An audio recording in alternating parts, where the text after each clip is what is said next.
Alright, what is going on, guys? I made it to the shop. I got all cleaned up. I'm dressed, I'm showered, I had breakfast, and now I'm here. And today is a little bit of an important day because I have a plumber coming by today. He's supposed to be here between 10 and 2. I know that's a large gap, but that's kind of what happens when you deal with these kind of places. I got a plumber coming between 10 and 2 o'clock today. They're going to be giving me a game plan about installing a mop sink, a hand washing sink, and then a floor drain for our 3-compartment sink.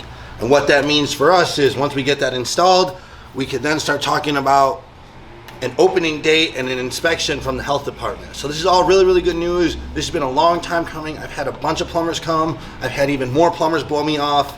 But yeah, if you know me and if you know this journey, it's been a big one, and that's kind of what I wanted to talk about today. I wanted to talk about why it's taken so long and some of the mistakes that I've made along the way.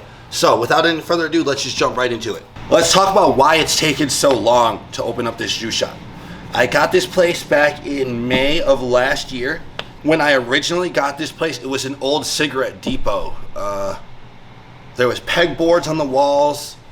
It was pretty much an empty shell, but at the same time, it was a complete mess. I know that's like contradicting, but it was just really, really weird. There was like random junk in here. The people before me used it as like a storage unit, but none of it was usable. It was all pretty much junk. I only have one video of this place from that time because of how embarrassed I was of how it looked. Nonetheless, I had a vision. I saw something. I signed a lease and immediately got to cleaning this place up. So when I say it was an old cigarette depot, what that means for us being a juice shop is, first things first, this building in this area is not zoned for a juice shop. I didn't know that. I didn't even know that you had to have an area zoned for certain things. So that's mistake number one. Your building or your area has to be deemed by your local township zoned, which just basically means that they allow permission for it to be either a restaurant, a juice shop, a yoga studio, whatever the case may be. This was zoned for a tobacco outlet, and that was it. I didn't know that at the time, and truth be told, that's something that the landlord should have explained to me, but this leads into mistake number two. Sometimes when you're dealing with people who aren't the most honest, you're gonna run into things like this, and you can't depend on everyone to be honest and to cover the mistakes that you should know better on.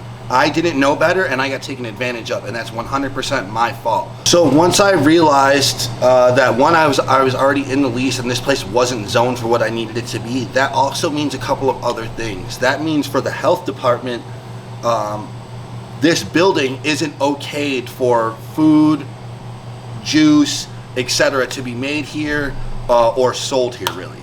I had to jump through those hoops. I had to just file different paperwork, explain to them why I chose this location, what I plan to do, etc., etc., etc.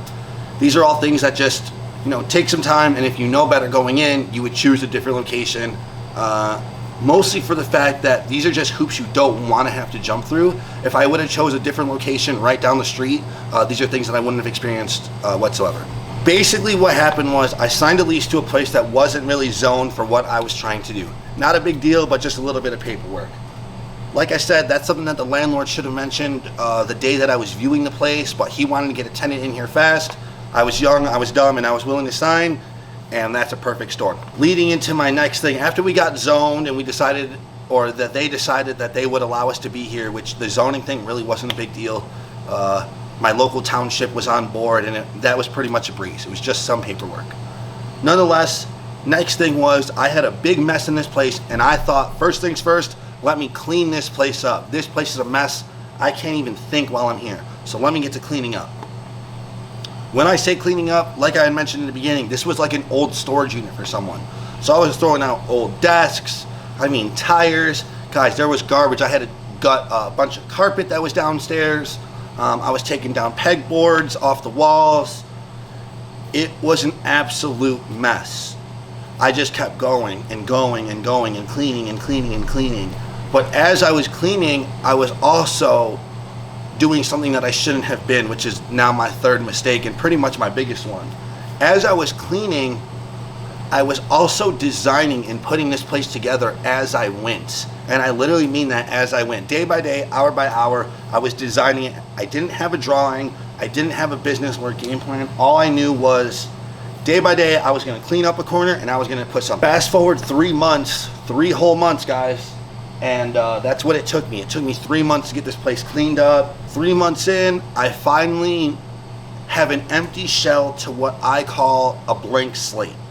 Finally, I think, all right, we have a blank slate. Now we can actually get started. Let's get started with the local township. Let's get started with the health department. And let's start this process because now I have a blank, empty shell. Before, I just had a room full of junk. Or so I thought. Big, big problem on my end.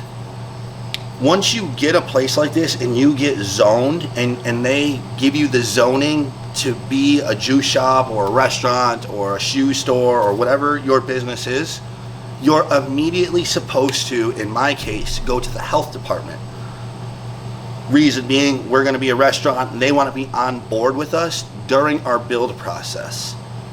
I was under the impression that you build it out and then they come for inspection afterwards. Of course, they give you like a booklet and a packet of things to do. I was just following along those guidelines, and I thought at the very, very end, they give you an inspection. If anything was wrong, you changed it from there. But I didn't think that they needed to be with me along the journey from my blank slate. So there's a very, very, very big mistake on my part. And when I talk about it in hindsight, it seems like absolute common sense. But like I said, in the moment, I was just cleaning things up and putting things where they belonged. Cleaning things up and putting them where they belonged. Then before I knew it, I was hanging a picture here, I was hanging a picture there. Before I knew it, I was putting panels up on the walls, I was replacing ceiling tiles, I was doing all these things of which they want to be with you along the step of the way, which makes perfect sense. They want to make sure that you're doing it safe and sound. They want to make sure that everything is structurally sound. They want to make sure that you're not hurting yourself or putting any type of damaging materials in a place that's going to be where you're going to be serving food. Makes perfect sense. But like I said, in the moment, I was just, number one, I got to get this place clean. And number two, I didn't have a drawing or design. I was literally designing it and building it day by day, hour by hour. And that's just exactly how I went. So fast forward another maybe 3-ish months and I'm what I call finished. Construction is finally finished. I got bar tops. The front room is beautiful, as you guys can see. The kitchen is fully built. The basement fully done. My office fully done. I think we are ready for what's called inspection.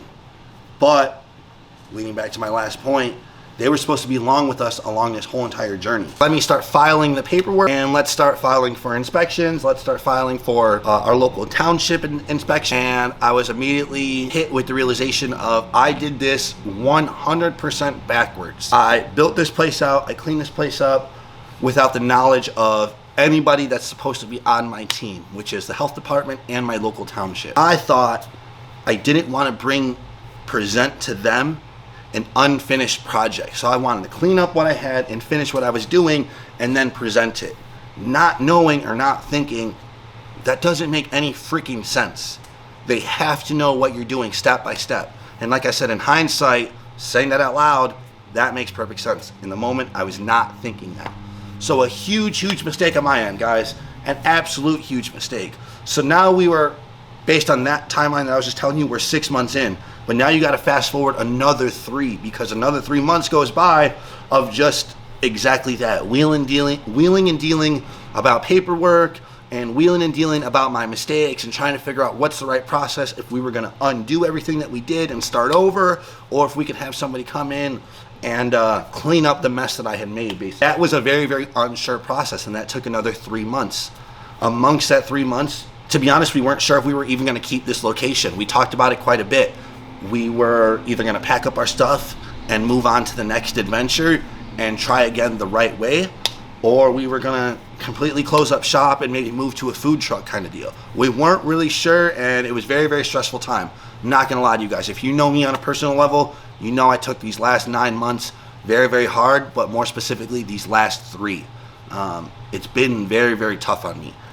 I've taken it very personal because I felt like I'm the one who messed this up. I'm the one who did it in the wrong process. So I've taken this entire mistake and this entire experience 100% personally. And it's taken me until just this week to realize, first off, I didn't know what I was doing. Mistakes are inevitable. And number two, eventually I'm going to look back on all this, kind of laugh about it, and be thankful that I even went through this, because I learned a lot. And eventually the doors are going to be open. All this really isn't going to matter. And me stressing over these last 9 months to a year just makes me realize that I haven't enjoyed this entire experience, this entire shop, and quite frankly, this entire business adventure.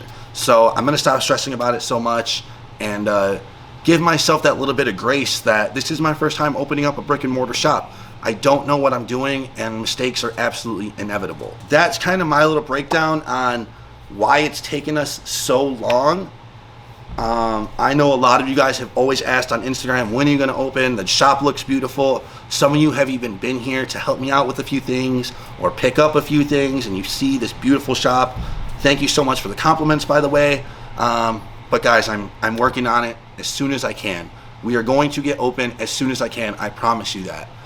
But by the looks of it, it looks like I have a plumber here right now, which is very, very exciting. I'm going to let him in. Hopefully we can go over this game plan, and I can come back to you guys with some good news in just a few minutes. So I'm going to let the plumber in, and I will get back to you guys. Okay, so the plumber just left, and I got some not so good news, but I kind of already knew this. It's not an easy job. What we need to do is we need to repipe the entire building. This building is very, very old, and it's like, the best word is like, it's very makeshift. Like the way that the previous people before us did things, and then the people before that did things, and then even the people before that, the way they did things. The plumbing in this building is all the way jammed up. It's all old. They have multiple units running on one vent, which is news to me that you're not allowed to do that. So what that means for us is they need to reroute the vent, or they need to completely like run a new one. And for us, that means like major construction. That means affecting the apartment that's upstairs above us, and that's just something that's not likely for us to do. First and foremost, I don't own this building. I just rent this space, and my landlord is not on board with trying to help this business.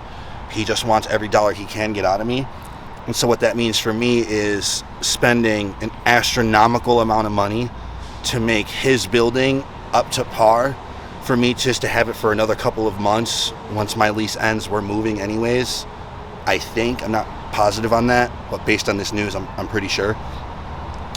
So let's say that we did go through it. I would spend that astronomical amount of money, and then I don't know, it's just really, really hard for me to see that return in investment. Not money-wise, but I guess morally. I don't feel very good putting that much love, money, and effort into this building that's not mine to not receive it back. And I know a lot of people are going to be like, oh, that's really, really silly of you. That's not really smart. Just think about the money. Think about the money, the potential money you can make. That's not really it, guys. If you guys have been dealing with this landlord, you would know that if this turns out to be the case, and we do have to do this amount of construction, and we do have to do this amount of rerouting, you would know that it's absolutely not worth it. But we're going to keep our fingers crossed. We're going to keep our hopes up high. We're going to hope that the plumbers can do their thing and come up with a better game plan, because that's still an option. There's still a 50-50 chance that we can tap into a vent that we have here and make it shake. So don't count me down for the count just yet. I'm not counting myself out yet. I'm not counting the plumber out just yet. I'm going to keep a positive mindset and just hope for the best. And just understand that the timing is going to be right. Everything's going to be right. When it's our time to open, whether it's here, whether it's there, whether it's anywhere, it's going to happen. And that's exactly that. So I'm really thankful that the plumber that came was very, very nice and very informative, and he led me through everything that needed to happen and all the things that are wrong, etc. So there's not really much I can do with this news, guys. It is what it is. I'm not the most excited about it, but I'm also not super let down, because I kind of expected something like this. So that's my little bit of an update. It's not the worst news in the world. It's still a beautiful day outside. I still have a bunch of orders to process and get shipped out. So I'm going to do exactly that. I'm going to finish my little break outside, I'm gonna go inside and pack a couple orders, and then I'm walking down to the post office. So no matter what happens, guys, absolutely no matter what, we will always be here. Hygeia Cold Press will always be here servicing you guys one way or another, whether it's here at this shop, whether it's somewhere else at another shop, whether it's direct to consumer via the internet, whatever it is, we will always be here no matter what. So let's go pack these orders and let's continue on our day like we didn't just hit a big speed bump.